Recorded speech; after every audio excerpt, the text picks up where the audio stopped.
Hey team, I'm Albert and welcome back to the Microforge. Now, this little ruin came about because of two things that happened late last year. The first was that I got to run a workshop at my local gaming store for Slice and Slot. I had 12 locals come along and build a whole bunch of awesome terrain, and out the back of that there was a whole bunch of scrap foam that I took home with me because rule number one of crafting, never throw out any foam. The second thing that happened was I received a return to sender package from one of my Kickstarter backers, and when I opened up the package, nearly every piece was shattered or in some way damaged, and I wasn't going to send it back to that backer. So I made use of it building this. So let's get into it. So I go ahead and start selecting all of the arcade archways that were shattered to pieces in this pack. I love these pieces because just crafting with foam, it'd be incredibly difficult and time consuming to actually craft something similar to these. So Slice and Slot is perfect in this kind of application. I also had two extra failed prints lying around. I'm going to throw those in as well to just give me a few more pieces to work with for this build. I'm almost allergic to drawing out my plans before I actually start crafting. I much prefer laying things out and kind of eyeballing what I think the piece should kind of look like. And so here I'm just kind of measuring up the two sides and how I think that these two pieces can kind of go together. Once I've got a rough layout, I grab some foam and I start to think about how I'm going to integrate it into the build.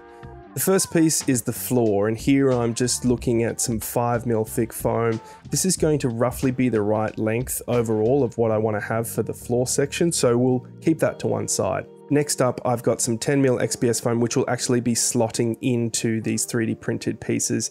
It's only 5 cm high, but it's got enough length to probably do both sides of this arcade walkway. Now it's time to cut up these pieces a little bit more. Never be afraid, if you're building ruins, to start chipping away at these 3D prints. Cutting them up, snipping them down to size, and making them more ruined is always a really great way to craft. As you see, it's really easy to cut along the actual grout lines of each of the different stone lines using a pair of clippers. The resin is so brittle it shatters along that point pretty easily. But I always come along with a hobby knife afterwards just to tidy up any of those sharp edges.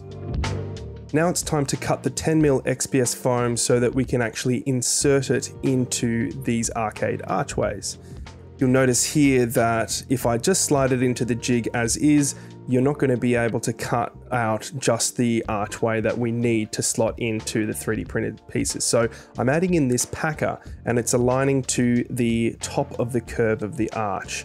I'm just going to put some tape on here just to make sure that it doesn't move around whilst we're cutting it, and this will give it a perfect depth for all of the cuts that we need to make. Then it's off to the Proxon to cut these pieces of foam out.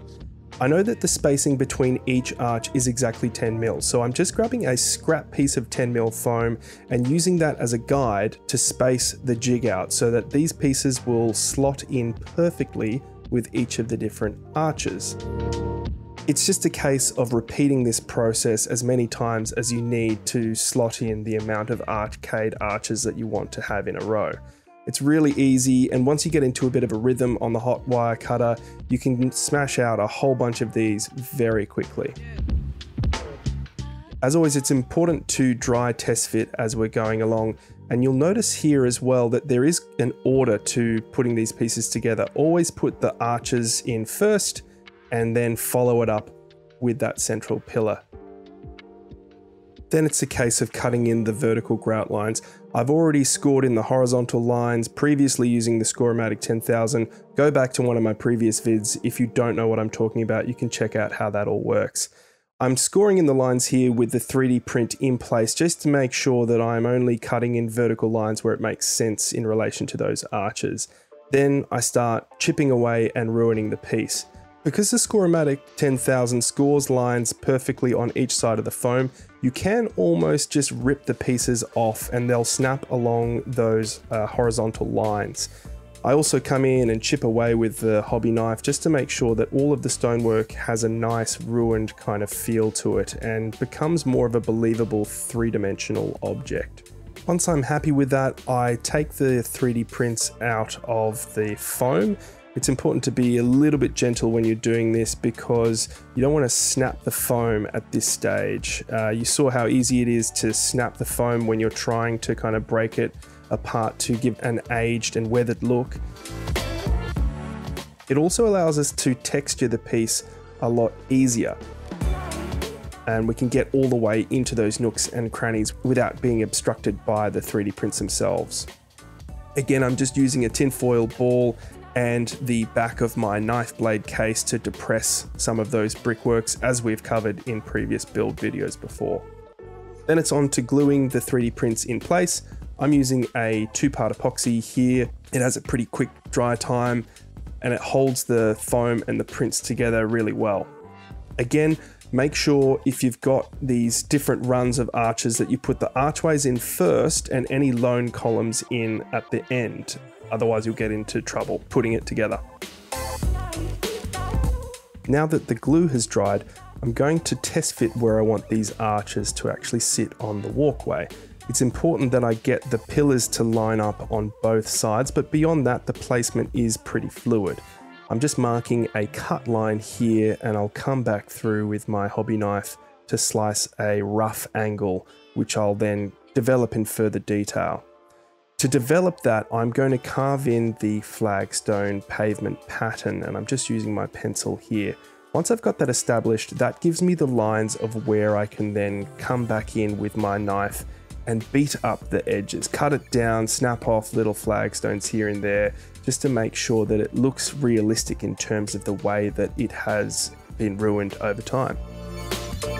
Once the flagstones are all carved in, I can quickly come back and texture this up just with a tinfoil ball.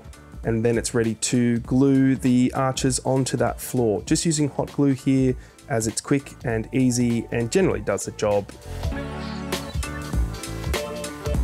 I'm leaving a little bit of a lip between that wall and the floor. Anytime that you can create some kind of separation between two different surfaces when vertical and horizontal meet, it can bring a little bit more articulation to the stonework and make it feel a little bit more thought out.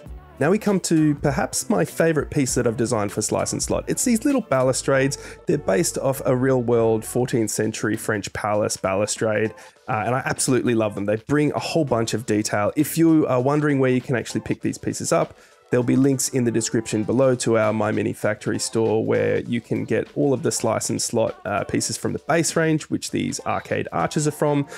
These balustrades are actually part of the booster pack, which were delivered as one of the stretch goals within the Kickstarter itself. So make sure if you want to 3D print some of these for yourself, go and check those out. They add an instant amount of highly detailed realism, which I absolutely love. And you can see here, again, I'm just trying to make it more and more believable in terms of how ruined the pieces are. It's so easy to just clip away using my clippers. They fly off, so make sure you use some eye protection and cut away from yourself. Make sure nobody else is in the room while you're cutting this, for that matter, because these things go at pretty high velocity. Once that's trimmed down, I can take some of the offcuts and kind of use those as well. Never throw anything away. This will just add further believability of this being an actual ruined structure. And I do the same kind of technique on the other side. Again, here, the only thing to consider is trying to make the actual posts of the balustrades line up. Then it'll feel like it's more considered. Finally, I am going to glue these into the foam itself. I have pre-drilled and put some paper clips into the bottom of this just to give the piece a little bit more tooth to actually stick to the foam, so it's not just the glue that's holding it down in place. Again, I am using this 2-part epoxy just to quickly glue the pieces down to each other.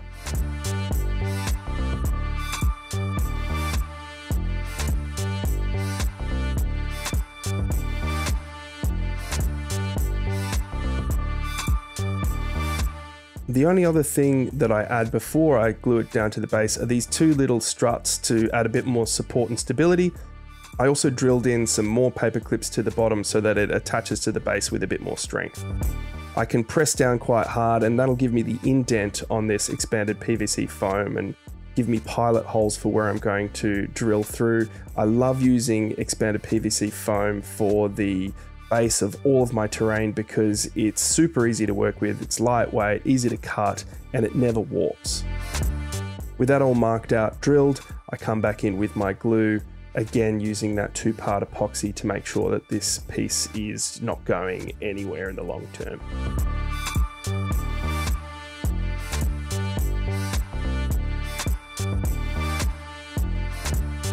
Now that it's glued, I'm going to come in and add a few extra pieces just to sell the believability that this is part of a larger structure that was ruined. This is something that's always difficult to balance up. The reality is there would be a whole heap of ruined debris, extra stonework all around this, but if we were to actually model it accurately, it would become quite difficult to actually move models and game with. So it's always a balancing act between being believable but also playable.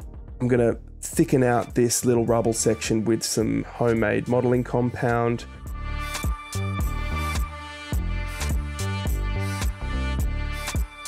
Gives us a little bit more bulk ground cover and breaks up the uniformity of the base. Again, I've got another little pillar here, which I've pulled out of the ruined bits box, and I'm just insetting that into the modeling compound to give a bit more believability. And then coming back in with some pre-textured foam bricks. Again, there would be a whole lot more of these, but it's really just selling the idea that this is a ruined structure. With the main build done, I thought I would take a second to talk a little bit more about the workshop we ran at the end of last year. We had 12 awesome locals come along and pick up Slice and Slot, and it was amazing to see the variety and creativity on display. All of the pieces that people crafted were super unique, and I was blown away with how much people were able to create over a very short period of time.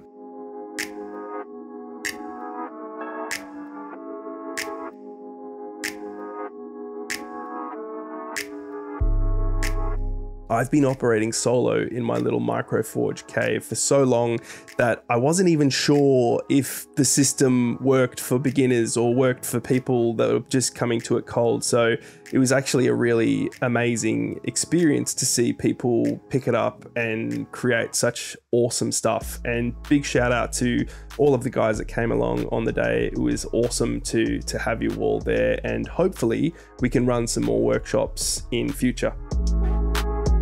But back to the build, let's get to the painting. And as with all of our previous builds, I am going to come in with a mix of black and brown paint, also with some Mod Podge mixed in, to give a nice base coat to the whole piece. This brown base coat gives us a nice warm starting point for all of the stonework that comes on before it, and the Mod Podge just adds a level of protection as well. With that down, I come in with the airbrush and I spray in a base coat of kind of a mid to light grey over the top of everything. I'm trying to maintain a pretty consistent coating and coverage, but also allowing some of that brown to show through. If you don't have an airbrush, you could definitely do this as a overbrush using just your standard hairy brush. Once the base coat's done, I come in with a lighter mix and I just start overbrushing that on the foam. I've talked about this in the past, but the foam that I am using here takes paint quite differently to the 3D prints. So I always start by dry brushing when I've got a lot more paint on the brush on the foam, and then I come back at the end once most of the paint is off the brush and I just hit those 3D prints then. I'm working this in successive highlights until the final dry brush here is just a pure off-white. And that's the result there. With the base painting done, I come back in and start with the weathering. I'm using a mix of greens, browns, and black inks in the airbrush to just establish some darker tones. This was covered in a little bit more detail in my last video where we covered the ruined gatehouse. I'm doing pretty much the same approach there, where I'm spraying all of the recessed bricks anywhere where I feel like there would be mold and mildew buildup. So where a vertical surface hits a horizontal horizontal surface, like these balustrades, that will definitely get a whole bunch of weathering hit to it. And it also helps to blend in the two elements between the foam and those 3D prints and really age the elements so that it feels like it's been out in the real world aging. The only other one to really note is aging the bottom of the pillars, which helps to tie it into the ground cover once we get to the flocking stage. Speaking of which, let's get into the flocking stage. So come through, as always, I'm going to lay down my base ground cover before I come in with my foam flocks. So first things first, I've got some large gravel here, which I picked up from a local park. Then I come in with my tried and tested mix of coffee grounds, brown tile grout, and a little bit of dirt from the garden. And I sprinkle that on patchily, and then I come back in with Geek Gaming Scenics Patchy New Zealand Grasslands, and I just interchange this with my homemade mix. I'm trying to focus on getting the finer parts here. In future, I might actually sieve this out so that I just have those finer pieces, but this gives a really nice, natural, kind of variated ground cover to start from.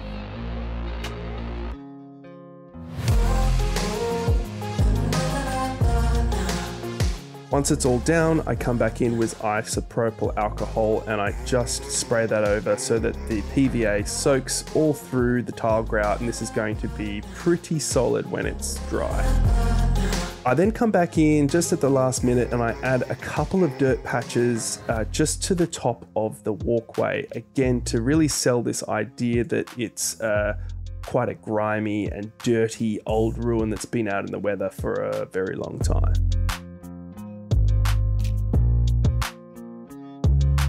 With that done, I am ready to start flocking. So again, I'm going to come back in with the PVA glue and just go over in patches where I want that flock to definitely stick. I'm only using 2 flocks today. There's the mid green here, which is the blended turf. It's a green blend from Woodland Scenics, and the other one is an earth blend. I really like the yellow tones of the earth blend, and this is again just going backwards and forwards and blending these 2 tones together to get a nice mix between the two. Once that's all in place, I spray it down with isopropyl again. I don't come back over the top with any more matte scenic sealant. I find that it's enough at this stage to be held down pretty securely. And if I come in with more and more layers of glue, sometimes it just gets a little bit too shiny and messy for me. This is my leaf scatter blend. It's a home blend that I make using birch seed, some reindeer moss, and some other foam flocks that get scraped up at the end of each project. It gives a really nice feel and is quite realistic, I think, in terms of simulating some autumn leaf scatter. Then I come back in and put some clump foliage to simulate some small bushes throughout the piece, just scattered sporadically throughout, a couple of different tones to add variety. And then it's on to the grass tufts. This is the last thing that I always do on any of my builds, and it feels like it's kind of like the rite of passage to completing a project. With that done, let's get to the reveal shots.